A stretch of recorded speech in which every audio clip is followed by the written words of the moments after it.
You're watching the award-winning GHS-TV, a nationally recognized student television station.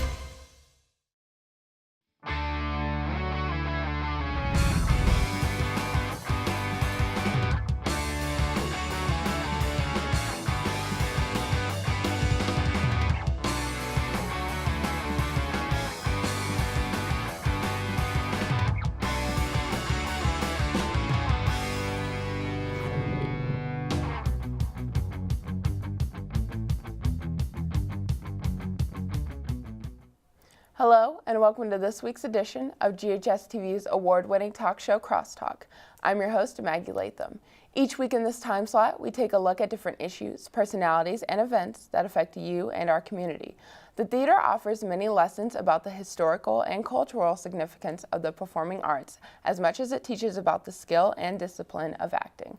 By participating in theater performances, students may learn the works of Shakespeare or modern playwrights, but also they may learn real-life lessons which will stay with them far longer than the lines from the play. This week, we will be discussing student involvement in the theater and specific issues of theater education with representatives from the Orpheum, Playhouse on the Square, Germantown Community Theater, Bolton High School's Stage Light Theater, and Germantown High School's Poplar Pike Playhouse. Joining me now is Mr. Brett Batterson, Orpheum President and CEO. Welcome to our show, Mr. Batterson. Thanks for having me, Maggie. The Orpheum is a beautiful and historic building, but it also enhances our culture and community. For over a century, the Orpheum has been putting on many entertaining events and educational programs. The Broadway 101 Masterclass are very popular among teenagers. Can you tell us about this program? Sure.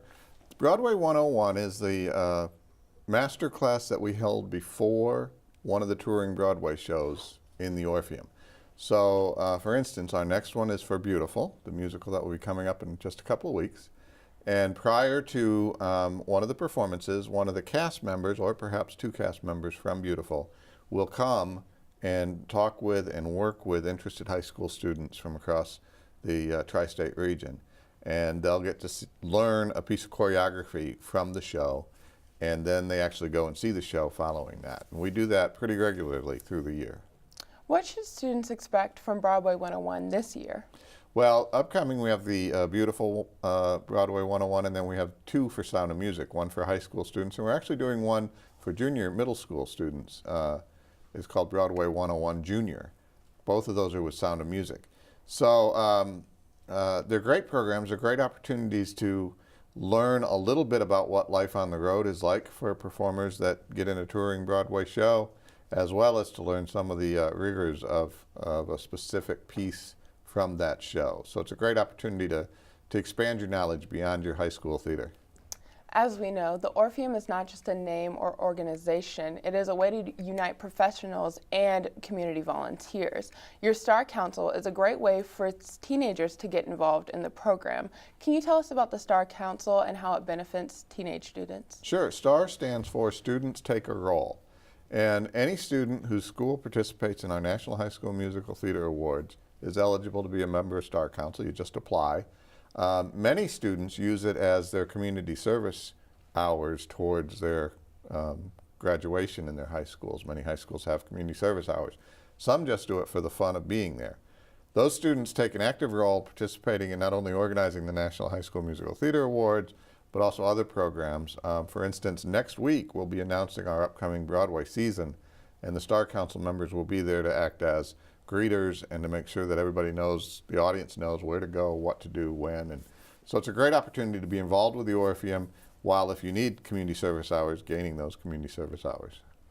Well, the Orpheum Summer Camp program is great for students who want to go and pursue theater later on in life. Can you tell us how this program works and what students can look forward to this year? Well, we divide our summer camps up by age and by experience. So we have 6 weeks of summer camp through the course of the year, and there's a elementary school level, 2 sessions of those, 1 week each. We have a middle school level, 2 sessions of those, 1 week each. And then for senior high school, we have one 1-week class and then an intensive musical theater intensive for those who are serious about pursuing musical theater as a career. And then finally, we have a tech theater class. So there's an opportunity for everybody to spend a week at the Orpheum through the summer and, depending on their level, get the right appropriate teaching for their level or their interest to get more interest in the tech side of the theater. The price for the summer camp is pretty fair, around $250 per session, but this still may be an obstacle for some students who want to join. Do you have any financial aid opportunities for students who may be at a lower income? We do, and those applications are available on our website. Well, your new addition, the Halloran Center, is great for new activities and educational programs you may want to bring on. Can you tell us about the facilities and what kind of programs you offer at the Halloran Center? Well, in my opinion, the Halloran Center is perhaps the most well-equipped and nicest arts education facility in the country. We're very lucky to have it in Memphis, and it's really allowed us to expand our educational programming. We have 2 dance studios, we have a rehearsal studio, we have a 361-seat theater. We have a television studio similar to this, not quite as big, but a nice television studio. We have a number of meeting rooms, we have some offices. So it allows us to do anything we want educationally. Arts education in an organization like ours is typically limited by 2 things. 1 is funding, and 2 is space. We have solved the space problem. We're still working on the funding problem, but we've solved the space problem. For 7 years now, the Orpheum has offered the High School Musical Theater Awards to recognize all achievements in high school theater. How do you think these awards have benefited the Orpheum as well as high school theater? Well, I think they're great awards. It's a great program. Let me start by saying I do not believe that the theater is a competitive sport. So anytime you have a competitive aspect thrown into the arts, it changes the game a little bit. But since Broadway has the Tony Awards, and every major theater city in the country has their own awards, we have the Ostranders here in Memphis, it's happening anyway. So let's accept the fact that it creates competition among different high school theater programs. But it does, and we've seen over the past 7 years, the high school theaters continually improving the quality of their productions. There's been more emphasis on quality and on artistic merit than there has been in the past. And then, of course, for those who get to perform on the Orpheum stage, that's a once-in-a-lifetime experience, perhaps. And the ones that ultimately get to go to New York and be part of the national competition, that's an experience you can't get elsewhere. So it's a great program. It does great things. We would like to hear about what the Orpheum is most known for, which is your season run of shows. What can Memphis theater goers expect from your upcoming season? Well, this coming spring, we have Beautiful next, which is the Carole King musical. High school students may not be familiar with Carole King. I'm sure the teachers here are. But for the high school students that are watching, Carole King is in the Gilmore Girls. And her song is actually the title song of the Gilmore Girls. And this is the story of her growing up and becoming a famous singer-songwriter. We follow that up with Rent, The Sound of Music, and in July we have The Little Mermaid. So we have 4 shows left on this season, and very soon we'll be announcing the next season. Mr. Batterson, thank you so much for joining us on the show today. Thanks so much for having me. It's always a pleasure. We have to take a short break, but when we return, we will be joined by Jeff Pawson of Playhouse on the Square and Oakley Weddle, Junior Board Member of Germantown Community Theater.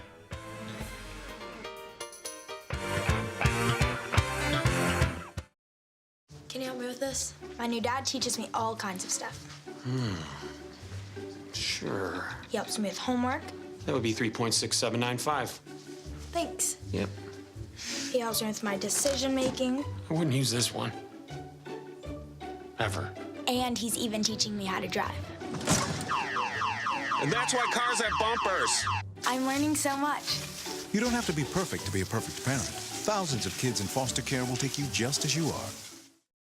Hey, look, it's those guys. Are you good to drive? I'm fine. How many did you have? I should be fine. You should be. Go and step out of the vehicle for me. See ya, buddy. Good luck. So turns out, buzz driving and drunk driving, they're the same thing, and it costs around $10,000. So not worth it. You're watching the award-winning GHS-TV, a nationally recognized student television station. Welcome back to Crosstalk. I'm your host, Maggie Lathem. Many students are finding ways to be involved in theater, whether it be attending classes and workshops or immersing themselves in the theater community. Joining me now are Jeff Pawson, Assistant Director of Theater Education at Playhouse on the Square, and Oakley Weddle, Junior Board Member of Germantown Community Theater. Thank you both for being on the show today. Thank you. Thank you for having us. Yeah. Mr. Pawson, starting with you. At Playhouse on the Square, they offer many educational programs just like we just talked about with the Orpheum. You offer the Summer Youth Conservatory. Can you give us a little more insight of what goes on at the conservatory? Absolutely. The Summer Youth Conservatory has been around since 1985. It's actually as old as I am. It provides theater training and a sort of an immersive experience in theater for children ages 5 to 17. We have 3 different sections, 5 to 6-year-olds, 7 to 11, and 12 to 17. And the thing we really push is just kind of the soul-enriching nature of theater. We give a wide expanse of different areas they study, so they leave the conservatory with a sense of all the different aspects of a theatrical lifestyle, if you will. Your after-school acting program was founded about 20 years ago. Can you tell us about this program in detail? Absolutely. It's overseen by Claire Rutkowskis, who's my partner over at Playhouse on the Square. We go to all across the city, all different schools, elementary schools, middle schools, and we set up teachers in those schools. So after a normal school day, kids will go and they'll enter with these teachers and they will create their own theatrical pieces. They'll learn about the nature of theater, how to write a play, how to direct a play, how to act, how to perform, even how to create costumes and props. And at the end, they all gather at Playhouse in this massive showcase from all these different schools, and they all perform for each other at the end of the term. This past fall, Teens in Your Theater program presented the production of Mark Twain's The Prince and the Pauper. Tell our audience about this program and what should we expect from it in the future? Teens in Theater. Okay, Teens in Theater is sort of our in-house theater program. So ASAP goes out to the schools. Teens in Theater, we have students come in to the schools. We try to present works of well-known significance, works of literature, Edgar Allan Poe, Mark Twain, Charles Dickens. They take the base of a well-known work, and then they kind of flesh it out in their own way and create their own script, which they design and perform themselves.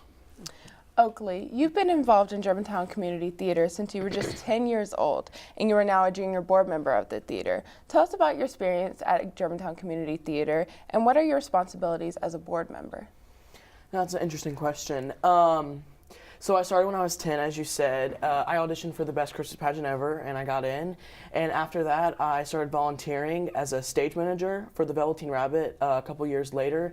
And I got really interested in stage managing. I was thrown in, and I got trained very well by the education director and the artistic director. And I have a stage managed Dirty Rotten Scoundrels, and I just finished a production of Haint the other day. And I volunteered, and as a board member, my responsibilities are to give an artistic view of a people my age. So they'll come to me and be like, are 13-year-olds interested in this? And I'll be like, yeah, they'd definitely be interested in that, and etc. And I think that it's really important to have a young view on things, especially since that we have so many educational programs in GCT. Well, like you mentioned, Germantown Community Theater does offer many educational programs. Can you tell us about the summer camp and what is involved within those classes during the camp? Yeah, absolutely. I think there's 5 summer camps this year, and I think it ranges from ages to 6 to 14, I think. And these summer camps consist of Broadway shows that we perform, and these kids will come in on Monday, and they'll learn music, and they'll learn acting, and they'll learn how to build their own set. And so at the end of Friday, their parents will be able to perform, say, Fiddler on the Roof, which we will be doing this summer. Well, all children's theater is an opportunity for students to engage in the production of productions at Germantown Community Theater. Last season, ACT programming was incorporated into your main session of theater. How does this merge benefit the theater and the program? I think it's really interesting because a lot of people separate the all children's theater shows from the main adult shows, and I think if you merge them together, you kind of think of that the ACT shows are in the season. So I think that's really important for the kids to be included in the actual season rather than to have their own program. The classes that GCT offers all year long are very popular in Germantown. Can you tell us about these classes? Yes, this semester we'll be doing Fantasy's Fourth Wall. So we'll be focusing on fairy tales and fantasy, and we have classes ranging from how to present yourself in an audition and also how to write your own play, and you can find all those classes on our website. Tell us about your outreach program and how does it help kids? Our outreach program consists of our tours that we go to school, which we'll be doing The Little Prince this year. And I think that it definitely gets to kids that are not exposed to theater. And a lot of kids don't go see productions. And since we have our outreach program, I think it's really important for kids and schools to see what theater does and what theater teaches us. Being a board member of GCT, you do have a full vote in what the board makes decisions on. Can you tell us about what shows Germantown theater goers can expect to see on the GCT stage? Absolutely. We just finished a production of Haint this past Sunday, and in March we'll be performing Violet, which is a story of a young girl who has a scar on her face, and she buys a ticket on a bus, and she travels across the whole country, and she stops at Memphis. And she starts to accept that she is beautiful even though she has the scar on her face. And then after that, we'll be doing Tennessee Williams' The Glass Menagerie. And then we'll be finishing the adult season with Ken Ludwig's The Game's Afoot. And then we'll be closing the full season with You Can't Take It With You. That's an all-children's theater show. Oakley, Mr. Pawson, thank you so much for joining us on the show today. Thank you. We have to take another break. When we return, we will be joined by high school theater directors Karen Dean and Ashley Williams. I killed Edwin Drood. I killed Edwin Drood.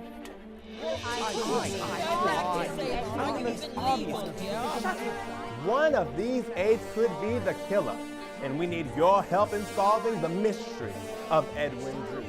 The show runs from February 23rd to March 11th. For tickets, you can call 755-7775 or visit www.ppp.org. Come see the show and choose who really killed Edwin Drood. Welcome back to Crosstalk. I'm your host, Maggie Lathem. For many students, high school theater is a stepping stone into community theater and beyond. For others, it is where they are first introduced to the stage. Joining me now are Mrs. Karen Dean from Bolton High School's Stage Light Theater and Mrs. Ashley Williams from Germantown High School's Poplar Pike Playhouse. Thank you both for being here today. You're welcome. Miss Dean, we know that you're in the middle of your spring musical Zombie Prom. We know that it opened off-Broadway in 1996 and was even adapted into a short film. The title is quite intriguing. Could you give us a little more detail about the show, what the show is really about? Yes, ma'am, a little teaser for the show. It's actually about a high school couple who had a breakup because the parents decided that the girl couldn't date the young man, and he got upset, and so he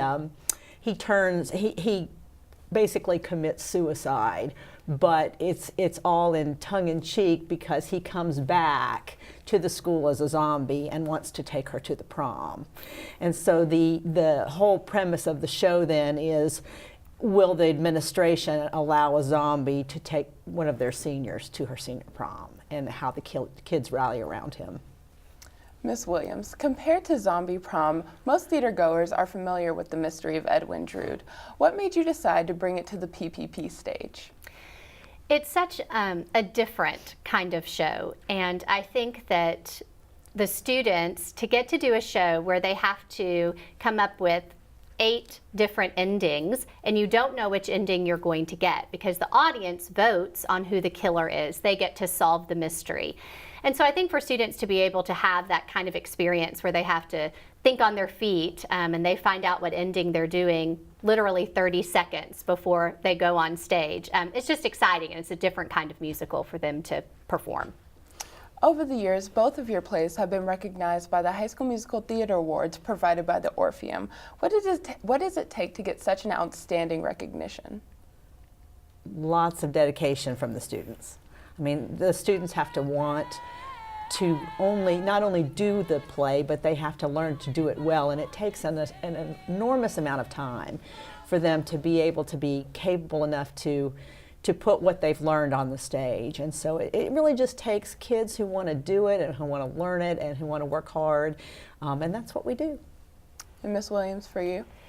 Really the same thing. I mean, to be a theater student, you have to go to high school, you have to take all the classes, you have to pass them, and then you have to rehearse 3 hours a day.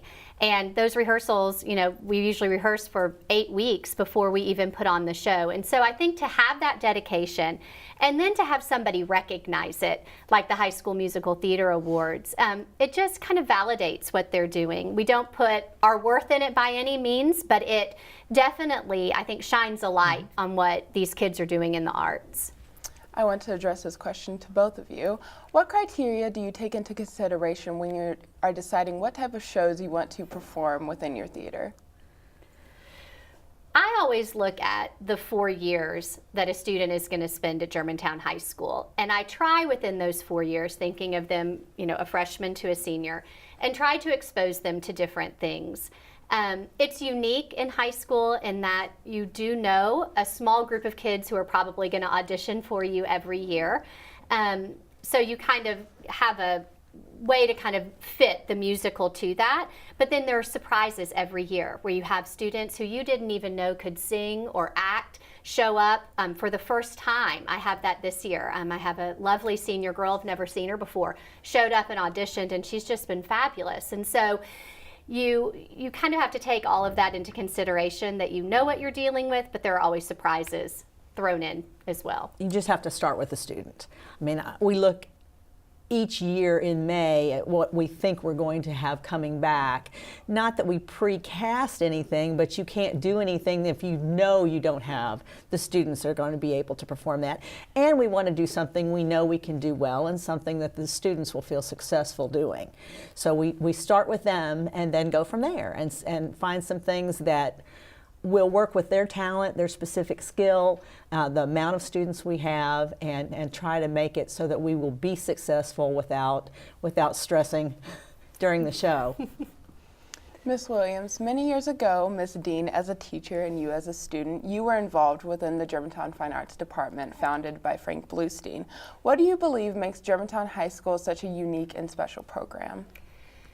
I think one of the things is that Frank Bluestein instilled in us as students that we could be successful at what we did, that our age, the fact that I was a 17-year-old girl and performing on the Poplar Pike Playhouse stage did not mean that I couldn't be as successful as someone in the professional world. And he set those standards so high, and I know that that's one of the things that I try to instill in my students here is just because you're young doesn't mean you can't do great work. Ms. Dean, your theater program is called the Stage Light Theater. Can you give us the history about this program and tell us more in detail about it? Our program started 32 years ago with Deborah Nelson, who was the original theater teacher at the school. She created the program. And it became the Stage Light Theater because it was a very small stage, and they were looking for something catchy that would create an aura for the students to make it an entity. She ran that program for 27 years, and right before she decided to retire, we were friends, and I came on board to work with her, and she basically trained me in the ways that they work, which is different than what I had done in the past. And that way, when she stepped out, I stepped in. And we have since then continued to grow the program, to update our facilities, to give the students the experience that we think that they have in their background as a theater program. So we hope we're successful doing that. Looking at both of your onstage productions, I can admit that they are much higher than the average high school production, with acting, vocals, and even the technical aspects such as costumes and sets. This can be quite a costly expense. So how do you generate funding to put on such complicated shows? Well, I just think with anything else that you do in high school, I mean, there's fundraising involved. But I'm sure Miss Dean feels the same way, in that when you do that sort of thing, you're invested in the show. And I think that's what's great with these kids, is that they're helping to raise the money. So, for example, we sell advertisements for our playbook, and each child has a certain quota that they have to meet. And by doing that, they're basically backing the show financially. And they have an investment then, not only in what they're doing on stage, but in being able to help provide those funds for what we're And doing. we do exactly the same thing. We use the funds that we raise from the fall productions. We don't make money in a high school theater. It just goes directly into the next project. And our students also sell ads to help them pay for what we need to do. They sell corporate sponsorships. We're very lucky to have, even though we don't have a community exactly around Bolton, we have businesses around us that will support the students, and they go out and get those corporate sponsorships to help us pay. Based on your own experience, how do you believe the fine arts benefits students in high school? Oh my goodness. It's a long list. It is absolutely a long list. We take anybody that wants to come and be a participant in the theater program. I get students, and Ashley does well, we get students that have no niche, don't have any earthly idea what they want to do when they get in high school, and they think this might sound like fun. They feel like they're not good at sports, or they're not good at these other things, and they come and they get hooked. They find that, hey, I can run that spotlight, or hey, I can do these things, and so they start there, and they love it, and they grow. And from the time they're freshmen to the time they're seniors, not only do they grow in theater, but it helps them grow in their English, in their math. I mean, there's all kinds of skills that they're using to help them grow as a person. And you, Miss Williams? Really, it's the same thing. I mean, what I love to see is that in theater, it's not just performance-based, which I think is what so many people think, that, oh, I have to be able to sing or dance or, do this. But there is a spot for everybody, whether that's working backstage or running the soundboard or the light board. So it really takes every art form and it combines it together. And that's what I love about it, is that we have art students working on, painting the sets, and everyone's building the set. So there's a place for everybody when they come and want to be a part of a theater department. Miss Williams, Miss Dean, thank you so much for being on our show today. Thank you for having us. We'd like to remind our viewers that Zombie Prom, which opens March 2nd and runs through March 7th, we would also like to invite you to see The Mystery of Edwin Drood at the Poplar Pike Playhouse. The show opens February 23rd and runs through March 11th. The most fundamental element to theater education is the manner in which we perceive the world. An effective education in the fine arts helps students to stretch their minds beyond the boundaries of the printed text. The arts can help us open our minds to develop multiple solutions to problems facing our society. The arts can also help us gain an appreciation for the skills and talents necessary to be successful. Remember, Crosstalk can be seen each week at 9:30 a.m. and 7 p.m. on Mondays and Thursdays, and 12:30 p.m. and 7 p.m. on Sundays. For more information on our programming, please check us out on the web at GHS-TV.org, where we are streaming live 24 hours a day. We would also like you to check us out on Facebook and Twitter. I'm Maggie Lathem. From all of us here at GHS-TV, thank you for watching Crosstalk, and I hope to see you again.